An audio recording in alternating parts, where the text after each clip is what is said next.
And certainly you could become the first Indian senator in U.S. history, which would be quite an accomplishment. Not good. Kamala Harris, attorney. Yeah, girl, I'm out here in these streets. And let me tell you, you're right, Taraji. As they say, they not like us. They not. Hey, want to hear the most annoying sound of the world?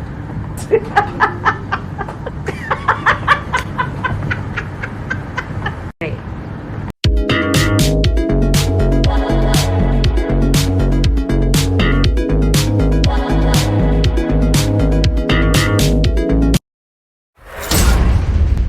Let's go. Donald Trump has been attacking Kamala Harris's racial identity. He has not been, but ask your question. Well, he questioned her racial identity. He said a number of years ago she happened to turn black. Her father is Jamaican. Do you believe Kamala Harris is black? I believe that Kamala Harris is whatever she says she is, but I believe importantly that President Trump is right that she's a chameleon.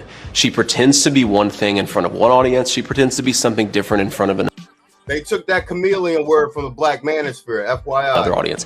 Look, Dana, she's not running a political campaign. She's running a movie. She only speaks to voters behind a teleprompter. Everything is scripted. She doesn't have her policy positions out there. She hasn't answered why she wanted to ban fracking, but now she doesn't. She wanted to fund police, but now she doesn't. She wanted to open the border, but now she doesn't. She should have to answer for why she presents a different set of policies to one audience and a different set of policies to another audience. And I think that's what President Trump is getting at. This is a fundamentally fake person. She's different depending on who she's in front of. With respect, you Please? changed your position on an important thing, which is Donald Trump. Of course I did. And so why are you not a about it. chameleon? Because, Dana, I've explained to the American people what's different.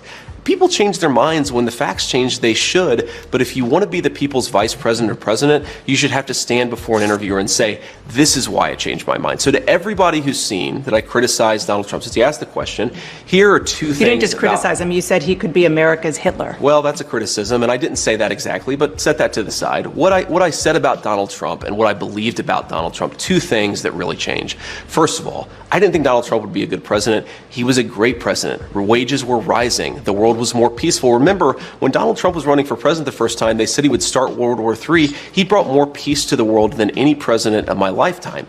The second thing, Dana, is I believed, and I'm ashamed of it, I believed a lot of the media lies about Donald Trump in 2016.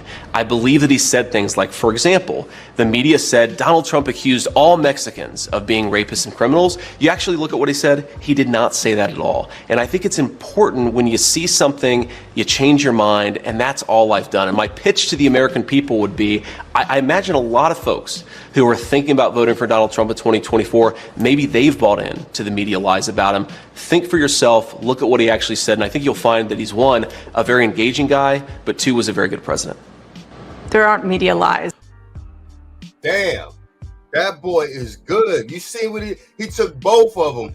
He threw them, he turned them around, ran down the policy, then attacked the media, and he's using our language down here, chameleon. Tito, do you see what he did there?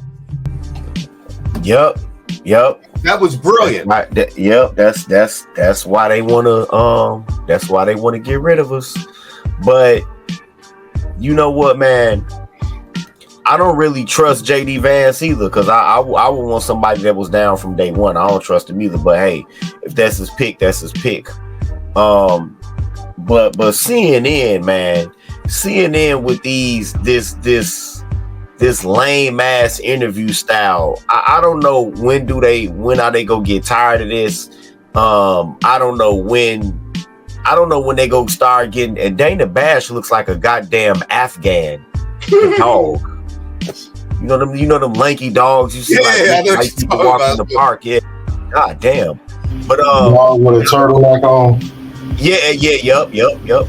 I don't know when in the hell they are gonna get tired of this prosecutor porn interviewing style. No wonder they ratings are going down. Some people even people that might be Democrats just want like probably some damn diversity of thought for once. Oh, and by the way, look for you know how you talked about people in Chicago being disgruntled about about the situation here with the immigrants, how we talked about that. This upcoming convention, but we can talk about that in the next segment.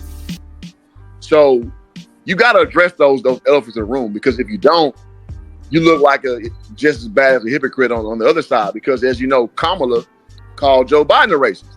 Right.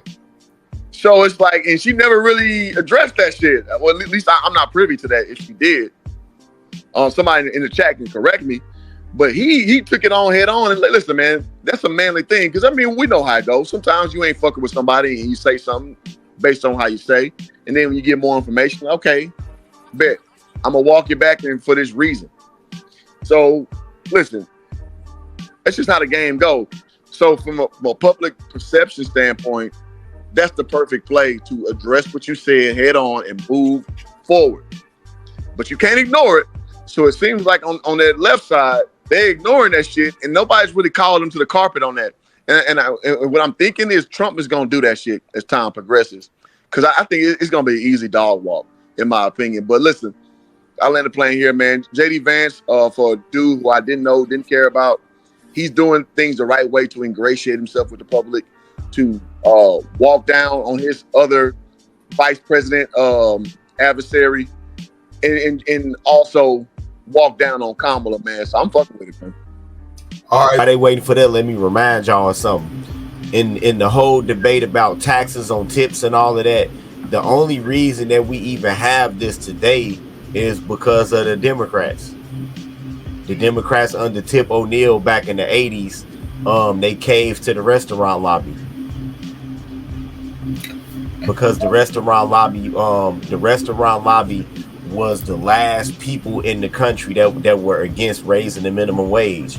And so they had a carve out for the restaurant lobby, for the restaurant industry, to say, okay, you can raise everybody else's minimum wage, but we'll keep, for restaurants, for sit down restaurants, we'll keep the minimum wage at $5.25 and everything else is tips. That's because of the Democrats. Facts. All right, bro. Want to hear the most annoying sound of the world?